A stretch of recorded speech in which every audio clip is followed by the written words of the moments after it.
बड़ा सुंदर स्वरूप मेरे प्रभु का, बड़ी सुंदर झांकी। वामन किसको कहते हैं? वामनो हा विष्णु रासः वे वेष्टि इति विष्णु। जो संपूर्ण ब्रह्मांड का वेष्टन करने वाला हो। वेष्टन का अर्थ संपूर्ण ब्रह्मांड को स्वयं के भीतर समेट के रखे, वो वामन है। अब कैसा रूप वामन भगवान का। महाराज किसी के कद से मत जानिए, किसी को किसी के रूप से मत जानिए। प्रभु का रूप बिल्कुल बोनी जैसा है। जो वामन अंगुल के हैं वो वामन, लेकिन अंदर पूरे ब्रह्मांड को लेके बैठे हैं। हाथ में छाता, एक हाथ में महाराज कमंडल, पैरों में खड़ाऊ, और महाराज बलि के द्वार पर निकल पड़े भिक्षा मांगने के लिए। कैसा धन्य है महाराज बलि। हमें कुछ प्रभु से चाहिए ना माता, या तो मंदिर जाएंगे या किसी साधु के पास जाएंगे मांगने के लिए, लेकिन आज बलि का सौभाग्य देखो, स्वयं परमात्मा उसके द्वार पर मांगने आया है। स्वागत किया। स्वागतां ते नमस्तुभ्यां ब्राह्मणा किं करवाम ते ब्रह्मस्विना तपा साक्षात् मन्ये त्वाया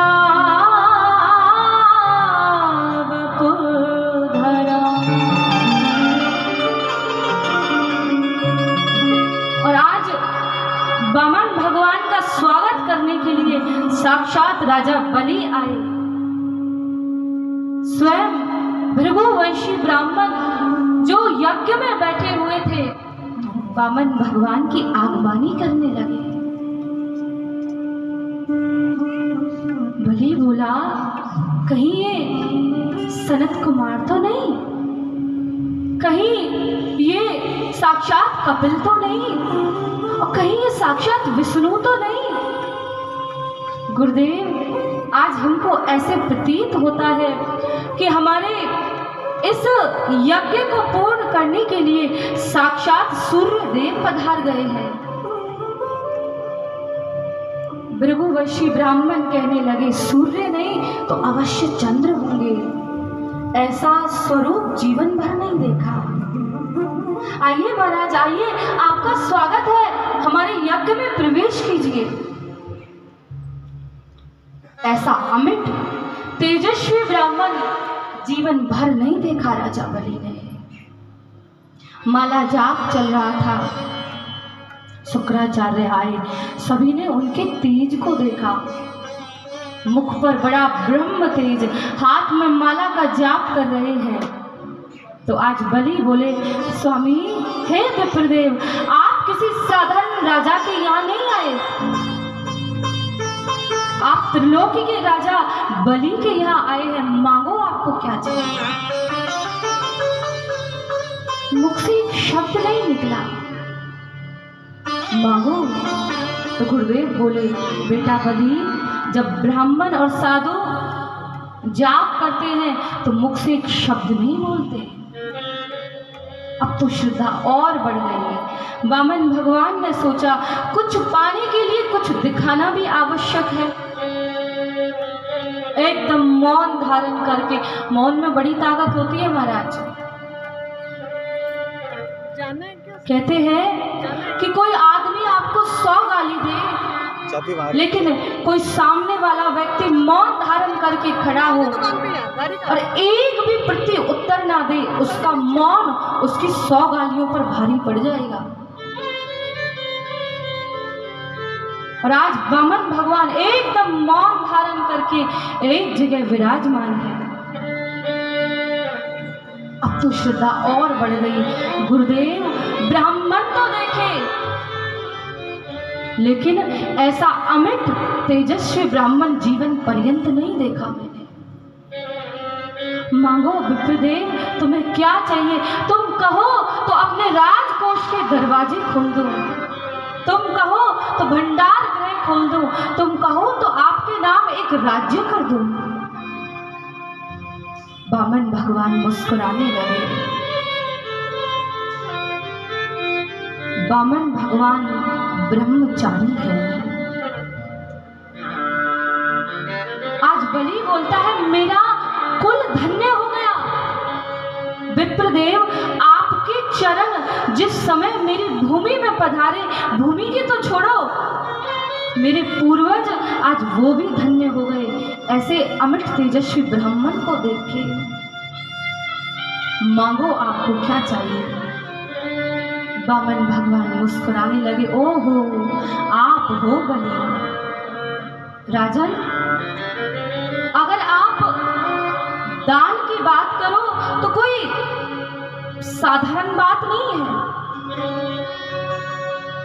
आपके पिता विरोचन, जो दीर्घ आयु जिनके पास थी, लेकिन देवता उनसे आयु मांग कर ले गए, आयु ही दान में दे दी।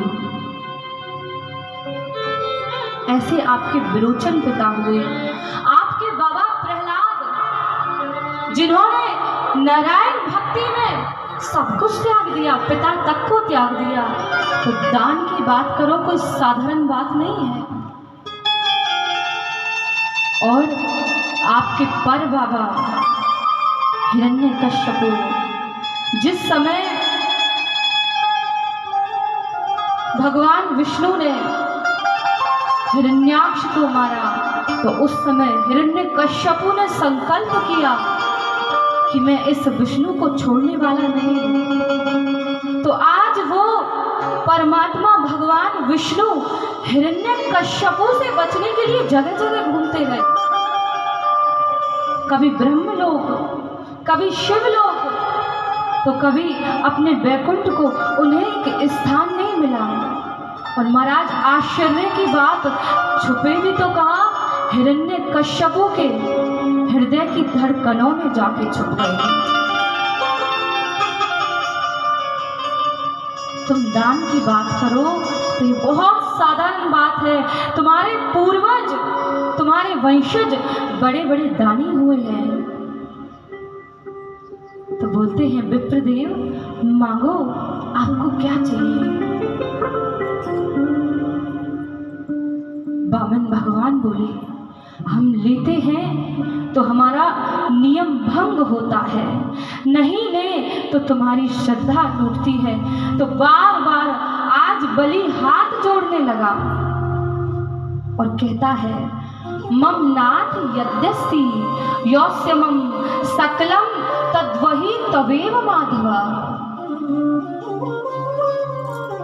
बामन भगवान बोले कि असंतोष के अग्नि ब्राह्मण को नष्ट कर देती है। ब्राह्मण को माता सदैव संतोषी होना चाहिए। पहले नियम था कि ब्राह्मण 4 घर से मांग कर लाता था, अगर 5वें घर वो जाए तो उसका ब्राह्मणत्व नष्ट होता है।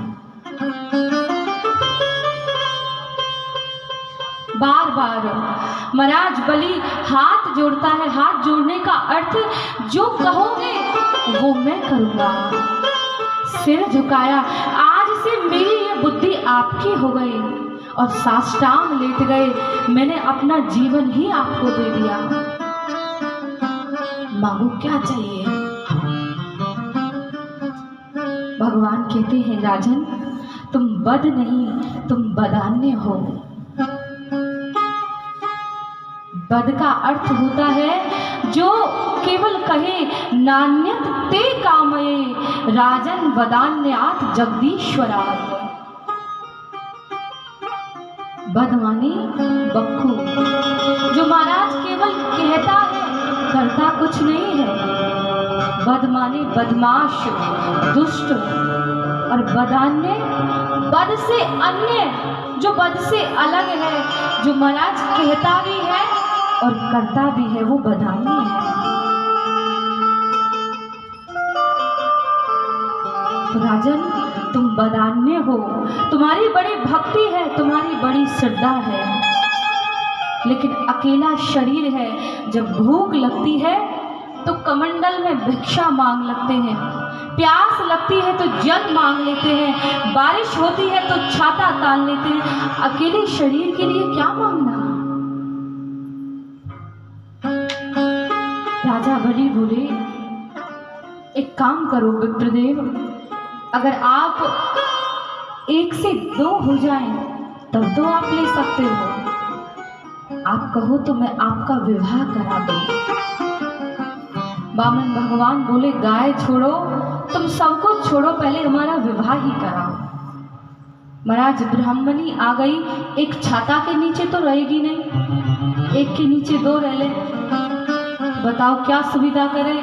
बोले, महाराज आपको हमारे रहने की व्यवस्था करनी होगी। बोले, इतनी छोटी सी बात, जाओ हम आपके लिए बड़े बड़े कंचन के महल बनवा देंगे। ओहो राजा, बड़े दानी हो तुम तो। चलो महल बनवा दिया, लेकिन पेट पूर्ति कैसे होगी भाई। भिक्षा मांग के लाएंगे तो 1 पेट की ला सकते हैं, लेकिन 2 का पेट कैसे भरेगा। बोले, हे विप्रदेव, हम आपके लिए एक भंडार गृह खुलवा देंगे। जय हो राजा बलि। सुना उससे भी अत्यधिक दानी मिले। तो महाराज 2-4 बाल गोपाल भी होंगे, बाल गोपाल के रहने की व्यवस्था, खाने की व्यवस्था, उनके शिक्षा की व्यवस्था हम करेंगे, जो भी व्यवस्था होगी। अच्छा राजन, तो बाल गोपाल 2 भी हुए, 4 भी हो सकते हैं, 5 भी हो सकते हैं। महाराज आपके ऊपर है, आप 2 करो, 4 करो, चाहे 15 करो। बोले, राजन अगर उनमें से एक की भी मृत्यु हो गई तो उसके लिए रोना पड़ेगा। बोले, हाँ, एक बालक भी मरा, उसके लिए अंत में रोना पड़ेगा। और महाराज विवाह के बाद अंत में रोना पड़े तो ऐसा कार्य हम करें ही क्यों। हमें विवाह नहीं करना, मना कर दिया। राजा बलि ने चरण पकड़ लिए, प्रभु मना मत कीजिए। आज कोई ब्राह्मण मेरे यहाँ मांगने आया है और आप इस प्रकार खाली हाथ चले जाओगे तो मेरे ये राजगद्दी का अपमान होगा। आपको खाली हाथ नहीं भेज सकता। तब वामन भगवान ने कहा, एक कार्य करो, यावत प्रतिग्रह, कि ना तो तुम्हारा भाव नष्ट हो, ना हमारा नियम नष्ट हो, तुम हमें 3 पग भूमि दे दो, इससे ज्यादा कुछ नहीं चाहिए। अब तो बलि ठाका लगा के हंसे। बोले, जय हो महाराज, जैसो आपको कद है वैसी आपकी ये बुद्धि है। 52 अंगुल का कद, और मुझे लगता है कि ये 52 अंगुल से भी कम आपकी बुद्धि है। मांगना नहीं आता। अरे राजा बलि के यहाँ आए हैं, एक आध कोई गांव मांगते, एक आध महल मांगते, कोई सिंहासन मांगते, एक आध घर मांगते, मांगा भी तो 3 पग भूमि। मांगना नहीं आता। भगवान ने क्यों 3 पग भूमि मांगी। राजा बलि एक जागृत स्थान, दूसरा स्वप्न स्थान, तीसरा सुसुप्ति स्थान। जब जीव के पास ये तीनों स्थान होते हैं तो परमात्मा नहीं मिलता उसको। भगवान कह रहे हैं, राजा बलि अगर तुझे मिलना है मुझसे तो सर्वप्रथम इन 3 पदों का त्याग करना होगा, तब जाके मेरी प्राप्ति होगी। न 3 से कम लेंगे, न 3 से हम ज्यादा लेंगे। बार बार महाराज बलि हंसते हैं, मुस्कुराते हैं। बोले, महाराज एक 3 पग भूमि में आप अपने चरण से नापो तो आसन भी नहीं बिछेगा। घर की तो छोड़ो, मकान की छोड़ो, राजन करना क्या है, छोटा सा जीवन, जीवन यापन करना है, और वो भी तुम्हारे पग से नहीं, हम स्वयं के पग से नापेंगे। तो कहने लगा संकल्प दो। तो आज इससे प्रतिग्रह लेने वाला पाप से बच जाता है। तो बोले संकल्प दो, बिना संकल्प के नहीं लेंगे। और हम कितना लेंगे? वित्त यावत प्रयोजनम, जितने से अपना प्रयोजन सिद्ध हो जाए उतना ही धन चाहिए, ज्यादा का करेंगे क्या? किसी के पास धन है तो धन को माता 5 भागों में बांटना चाहिए। पहला भाग धर्म के लिए, जिस प्रकार आप सभी इस धार्मिक अनुष्ठान में उस धन को लगा के उस लक्ष्मी को शुद्ध कर रहे हैं धार्मिक अनुष्ठानों में। दूसरा, यज्ञ के लिए उस धन का उपयोग करना चाहिए। तीसरा भाग धन कमाने के लिए धन का व्यय करना चाहिए। चौथा, भोग के लिए। पांचवा, स्वजनों के लिए। वो धन पवित्र है। राजा बलि क्या जानता नहीं था कि ये कौन है कौन नहीं? सब कुछ जानते हुए भी आज वो परमात्मा के प्रति समर्पित हो गया। संकल्प दो। जब संकल्प के पीछे विवाद छिड़ने लगा तो शुक्राचार्य जी सोचने लगे ये कोई बामन नहीं लगता। एक कोने में गए और महाराज जाकर ध्यान लगाया। ध्यान लगाकर देखा, अरे बलि, ना ये बामन है ना ये तरेपन है, अरे ये तो साक्षात विष्णु है जो तुझसे तेरी त्रिलोकी का हरण करने आया है। महाराज बलि मुस्कुराने लगे, गुरुदेव मेरा सौभाग्य देखो, सभी लोग परमात्मा के द्वार पर मांगने जाते हैं, लेकिन आज परमात्मा मेरे द्वार पर स्वयं मांगने आया है। अहो भाग्य मेरा। गुरुदेव मेरे दोनों हाथों में लड्डू है, अगर छोटा सा ब्राह्मण हुआ तो 3 पग भूमि से ज़्यादा नहीं लेगा। अगर भगवान विष्णु हुआ तो मेरी संसार में बड़ी कीर्ति होगी। संसार को देने वाला आज राजा बलि के यहाँ झोली फैला के खड़ा हुआ है, मेरा बड़ा यश होगा। गुरुदेव बोले, राजा बलि झूठ बोल दो, हमारे पास कोई धन नहीं है, और वैसे भी 8 जगह झूठ बोलने से अपराध नहीं लगता। पहला, स्त्री से अगर झूठ बोलो तो उसका पाप नहीं लगता। अगर बेटी का विवाह करने के लिए माता पिता को झूठ बोलना पड़े तो पाप नहीं लगता। धर्म को बचाने के लिए अगर झूठ बोलना पड़े तो वो पाप नहीं होता। तो राजन, ये 8 जगह झूठ बोलने से पाप नहीं लगता, जाओ मना कर दो। हमारे पास कोई धन नहीं है, हमारे पास कोई लक्ष्मी नहीं है। गुरुदेव ब्राह्मण आया है, कैसे मना कर दूंगा? गुरुदेव ने श्राप दे दिया, जाओ मैं तुम्हें श्राप देता हूँ, गुरु की आज्ञा का अनादर कर रहे हो, जाओ तुम श्रीहीन हो जाओ। महाराज जहाँ लोभी गुरु लालची चेला हो नरक में ठेल मठेला। जहाँ लोभी गुरु हो जाए, लालची चेला हो जाए, नरक में जाना पक्का निश्चित है। लेकिन आज गुरु तो लोभी है लेकिन चेला नहीं है।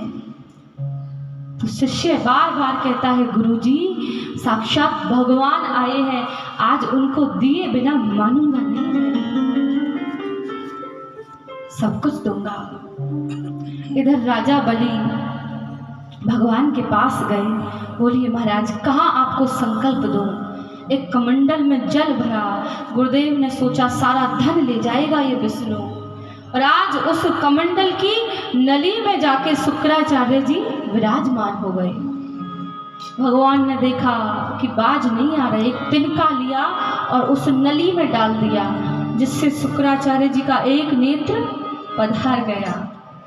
भावार्थ, गुरु को सम दृष्टि से देखना चाहिए, विषम दृष्टि से देखेगा तो नेत्र नहीं रहेगा। संकल्प का जल छोड़ा जैसे ही, तो आज संकल्प का जल छोड़ते ही वामन भगवान के चरणों में नमन किया, प्रणाम किया, तो मेरे प्रभु ने विराट स्वरूप धारण कर लिया। और कैसा विराट स्वरूप, त्रिविक्रम शरीर से भगवान का अद्भुत दर्शन हुआ। कैसा अद्भुत दर्शन, पृथ्वी, आकाश, स्वर्ग, दिशा, पाताल, समुद्र आदि सब कुछ भगवान में ही है। और गीता जी में वर्णन आता है भगवान का अग्रतल ये रसातल है, भगवान का पैर ये पृथ्वी का प्रतीक है, भगवान की पिंडलियों में पर्वत का निवास है, घुटनों में इस वसुंधरा का निवास है, जांघों में मरुदगणों का, हृदय में धर्म, स्तन में सत्य और ऋतु, और मन में चंद्र का निवास है। और आज भगवान ने एक चरण से ऊपर के 7 लोक और एक चरण से नीचे के 7 लोक नाम दिए।